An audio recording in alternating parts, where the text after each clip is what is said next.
The princess was flying a warship for the first time, but in the middle of the chaos, her ship crashed into the enemies. The impact threw her straight into the air. Luckily, Carter saw everything from below. The moment he realized she looked exactly like the woman from his dreams, he rushed out without thinking. With just a few jumps, he caught the princess and carried her to safety. But that move completely angered the Zodangan army. They wanted to cut off Carter's head and claim the reward, but they had no idea they had just picked the wrong man. Carter launched himself toward the warship like Superman. In seconds, he landed inside and took down the confused soldiers. Then he grabbed the cannon and fired back at the enemy. One of Zodanga's warships was destroyed on the spot. The furious king immediately came after him. Carter was strong, but he did not understand how battles worked on Mars. Against a king who had fought wars for years, Carter quickly fell into danger. Just as the king was about to finish him off, the Tharks on the ground suddenly joined the fight. At close range, another Zodangan ship was destroyed. Carter used that chance to jump back to the ground.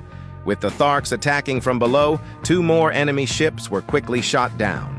Seeing his army suffer heavy losses, the king had no choice but to retreat. And after that battle, every Thark looked at Carter differently. To them, he was no longer a strange outsider. He was a warrior. Even the princess began to trust him. After talking with her, Carter finally understood the truth. He had not landed on some unknown world.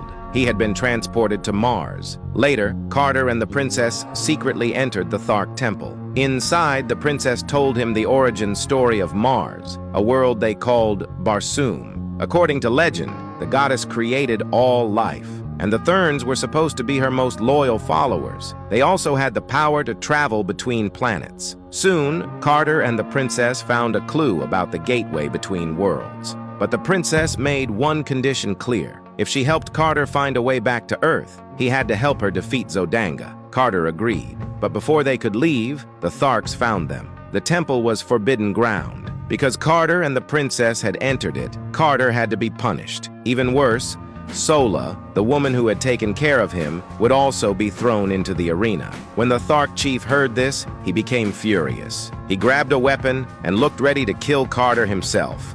But when he entered the tent, he suddenly covered everyone's mouths and helped Carter escape instead. Only then did Carter learn the truth.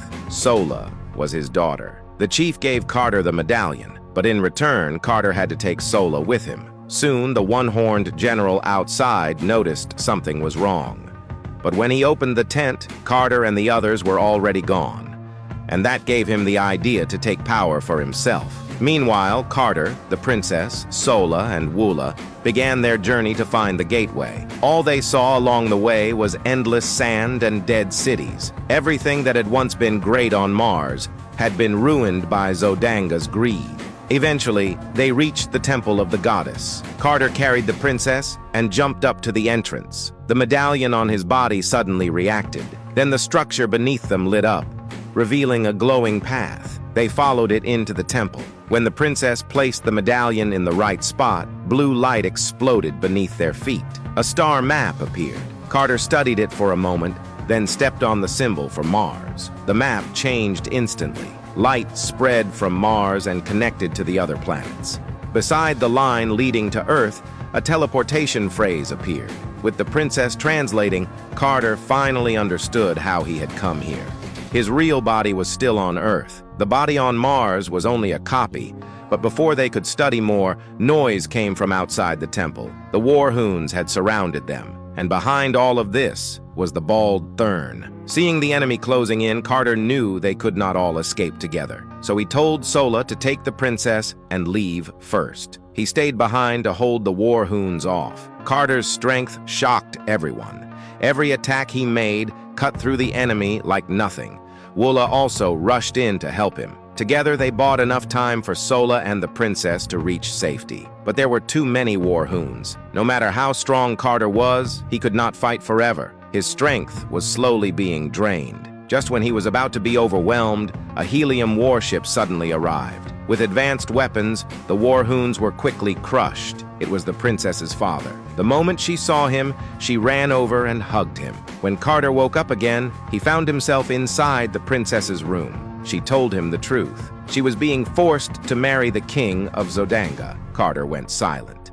But before the moment could continue, the Zodangan king suddenly walked in. Carter quickly hid on the ceiling. Just as he tried to slip away alone, the thern was already waiting outside. With one move, he froze Carter's body. Only then did Carter realize the truth. The thern could change forms.